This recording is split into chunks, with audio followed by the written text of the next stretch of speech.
Même si la production africaine de pétrole a augmenté au cours des 20 dernières années, 3,5 fois contre 1,6 fois au niveau mondial, les gisements demeurent toujours sous-exploités et des réserves restent encore à découvrir. L'Afrique dispose globalement d'un potentiel de ressources naturelles encore inexploitées. Diamants, or, uranium, bauxite, cuivre, cobalt, coltan, gaz. Il faut aussi et surtout compter avec le golfe de Guinée, qui se présente aujourd'hui comme le centre d'intérêt des pays à la recherche de la sécurité énergétique dont font partie la France et les États-Unis. Le golfe de Guinée dispose d'un des plus grands gisements sous-marins de pétrole connus au monde.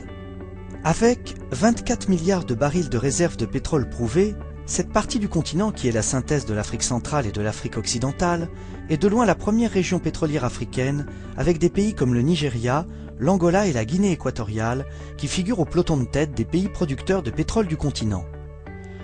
Avec une production de 4,5 milliards de barils par jour, le golfe de Guinée est devenu une région des plus prometteuses, renfermant du pétrole brut de qualité, facile à raffiner. La forte attractivité de cette région suscite des convoitises de plus en plus grandes de la part des consommateurs. Les Européens, qui ont une influence traditionnelle, les Américains, qui entendent s'y positionner solidement et durablement, sans oublier les Chinois, qui sont en embuscade. Ces gisements offshore, présentant alors l'avantage d'être protégés des conflits armés de la région, garantissent une production relativement constante et sûre des exportations plus faciles vers l'Europe et les États-Unis. Le golfe de Guinée émerge donc aujourd'hui comme un nouveau centre de gravité énergétique et devient désormais le théâtre d'influences mutuelles entre la France et les États-Unis. L'enjeu du continent africain pour les États-Unis, c'est pas simplement le pétrole. Ça serait le pétrole. Les États-Unis en Afrique pour le pétrole, franchement, moi je vais vous donner l'exemple de Doba. Eux, effectivement, ils ont une carte de l'Afrique, c'est vraiment les oléoducs. Quand c'est le pétrole, eux, ils exploitent le pétrole du golfe de Guinée. Ils veulent augmenter leurs importations du continent africain de 15 à 25% pour être moins dépendants du golfe Persique. Donc ils veulent le golfe de Guinée. Ils s'intéressent au pétrole en Côte d'Ivoire comme ailleurs. Mais vous savez, ils n'ont pas de lien affectif sur le plan avec l'Afrique, en dehors de Roots et Racine et autres des Américains d'origine africaine. Mais regardez ce qu'ils font au sud du Tchad. Vous avez une base, la base de Doba, qui est exploitée avec un des gisements comme Exxon. On n'en entend jamais parler. Ils sont là entre eux. Quand vous prenez l'avion de Paris pour N'Djamena, vous avez des gros Texans dans l'avion avec leur chapeau, avec leur cuisinier philippin. Ils arrivent à N'Djamena, ils prennent leur truc, on les amène ensuite à Doba. Ils verrouillent bien toute la base. Ils pompent le pétrole. Le jour où il n'y aura plus de pétrole, ils vont boucher le truc et ils vont partir, vous n'entendez plus parler. C'est pas simplement le pétrole pour les Américains en Afrique, c'est la lutte contre le terrorisme dans le Sahel. S'ils peuvent s'installer en Côte d'Ivoire, c'est plus facile d'avoir, compte tenu des infrastructures qu'il y a en Côte d'Ivoire, de s'installer à Bouaké ou à Yamoussoukro. C'est aussi la question du dernier poumon vert, le deuxième forêt pluviale dans le monde, c'est l'ensemble des forêts du bassin du Congo. Une fois tout le monde aura rasé l'Amazonie. Et pour eux, c'est une question que maintenant, ils considèrent que la France, il n'y a plus de précarés français puisque c'est plus gendarmes de l'Afrique. Et eux, ils préparent la rivalité avec, pas les Européens, mais la rivalité avec la Chine. Demain, le véritable enjeu du continent africain, ça ne sera pas la petite France qui sera devenue un pays musée avec les nordistes, les néerlandais, les anglais qui sont venus acheter des maisons dans le sud parce que tout le monde trouve ça très sympathique de vivre en Provence. Mais la France sera un pays musée. Et par contre, le véritable enjeu, la guerre, ça sera avec Inde, Brésil, Chine, États-Unis, sur un continent qui est le dernier continent où vous trouvez des recherches aussi rares que les terres rares qu'il y a uniquement en Chine, tout le monde les veut, le lithium, le coltan, on en a tous avec nos portables, maintenant on en a tous 3 ou 4. Je veux dire, tout ça, c'est les matières rares, on les trouvera qu'en Afrique, et c'est un continent inexploré. À partir du moment où ça a été la fin de la guerre froide, tous les intérêts ont pu s'exprimer, je dirais, certes secrètement, mais librement. Et donc, pour des raisons politiques et pour des raisons économiques. On a bien vu que les anciens partages qui dataient donc des périodes coloniales étaient considérés par d'autres puissances comme étant complètement dépassés. Et donc, notamment, les États-Unis ont estimé que le précaré, c'était fini. Et donc, ce que j'essaie de montrer, c'est des problèmes de rivalité très fortes entre les grandes puissances qui ne s'attaquaient pas pendant de nombreuses années après la Deuxième Guerre mondiale à cause de la menace soviétique. À partir du moment où il n'y a plus de menace soviétique, les anciens amis, et toujours amis, ont pu s'affronter secrètement en Afrique. La marine américaine, avec l'USS Nashville, navire de guerre de 17 000 tonnes et ses 420 membres à bord, déclare officiellement vouloir renforcer la sécurité dans la région affectée par la piraterie, le trafic de drogue et les attaques contre les installations pétrolières. Et le BPC Tonnerre de la marine française navigue dans la région. L'ambassadeur de France au Cameroun, Georges Serre, parlera d'une veille internationale contre un fléau qui gêne les activités normales de commerce et de production de richesses. Redoutant de plus en plus d'être bousculée dans son précaré par les Américains et les Chinois, la France décide de passer à l'offensive. Elle veut coûte que coûte réaffirmer sa présence dans ses ex-colonies. Chacun y va de sa stratégie. Les pays du Golfe de Guinée, pour leur part, joueront essentiellement sur la concurrence américano-européenne pour l'accès aux ressources de l'Afrique. Ces États qui, comme la Côte d'Ivoire, partent de la bordure occidentale du continent africain au cap de Bonne-Espérance en passant par le détroit de Gibraltar, renforcent ainsi leur pouvoir de négociation face au maître, le colonisateur d'hier. L'idée du précaré connaît peu à peu l'essoufflement.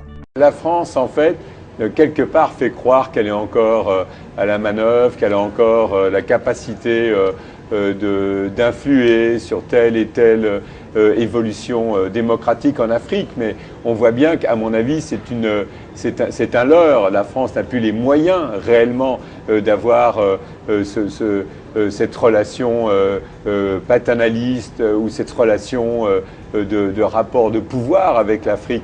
Je veux dire, l'Afrique se mondialise beaucoup plus vite que la France. Et on l'a vu, que ce soit la situation en Côte d'Ivoire ou la situation au Gabon ou ailleurs, très franchement, beaucoup d'Africains pensent que c'est la France qui décide de tout, mais c'est un leurre. Souvent, c'est plutôt inversé. À mon avis, par exemple, on l'a vu avec quelqu'un comme le président gabonais Omar Bongo. Dans la première période, c'est vrai qu'il a été installé par la France. Il ne n'y est pas, d'ailleurs, après il a pris la succession de Léon Mba. Mais en fait, dans la deuxième période, on a vu, à mon avis, on n'était plus du tout dans la France-Afrique, mais plutôt dans l'Afrique-France. Et c'était Omar Bongo qui, parfois, instrumentalisait, choisissait les ministres de la coopération, choisissait un tel et un tel. Et on a plutôt vu des personnalités françaises aux ordres de quelqu'un, d'Omar Bongo. C'était totalement inversé.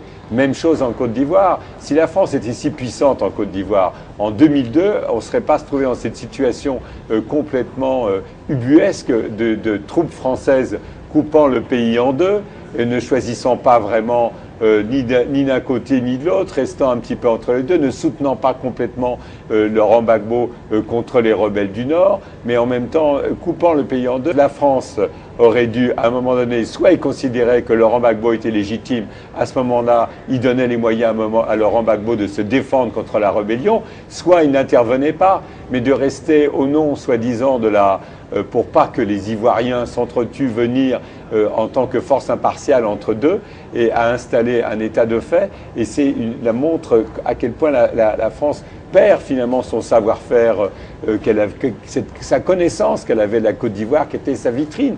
Et on l'a vu au moment du coup d'État de 1999, quand le coup d'État contre Henri Konan Bédier, mais on l'a vu à plusieurs reprises comment la France se trouve entre deux et ne veut pas vraiment choisir, mais c'est aussi très souvent des bisbilles ou des problèmes franco-français entre l'Élysée, le Quai d'Orsay ou un certain nombre de réseaux. Et en fait, où il n'y a pas, après une période qu'on peut, on peut critiquer au niveau du fait, parce que la période de Jacques Foccart, on peut la critiquer dans le sens où finalement c'était quand même la priorité au patriotisme français et quelque part, comme c'était la guerre froide, un peu une négation de ce qu'était réellement l'Afrique.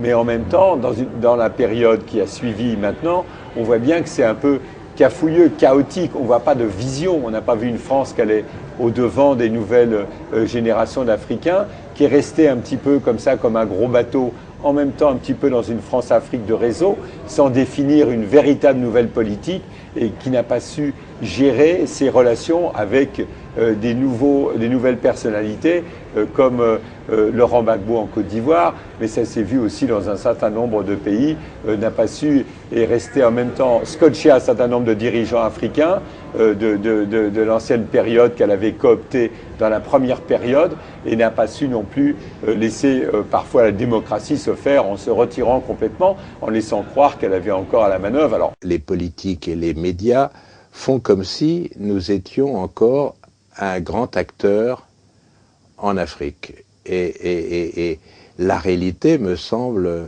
complètement différente. Moi, je considère que la France, en réalité, ou alors il faudra qu'on m'explique, n'a pas de politique africaine. En tout cas, n'a pas de politique lisible sur l'Afrique. Moi, j'ai beau chercher, j'ai beau...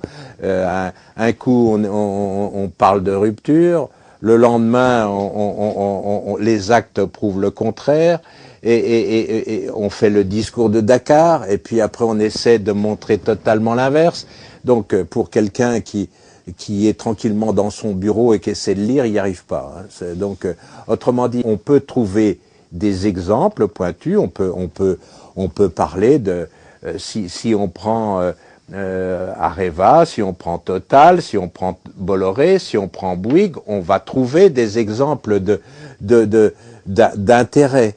Mais j'entends en tant qu'intérêt global, comme c'était le cas encore dans les années 60 et 70, dans les premières décennies d'après-indépendance, les Français n'ont pas encore trouvé un équilibre dans ces rapports avec l'Afrique, les Africains, les peuples africains. On voit bien que il y a tout le passé qui ressurgit. On voit bien que personne ne sait comment manier tout ça. Je pense moi au discours de Dakar. Je pense après aux opposants, à Ségolène Royal qui fait le contre-discours de Dakar.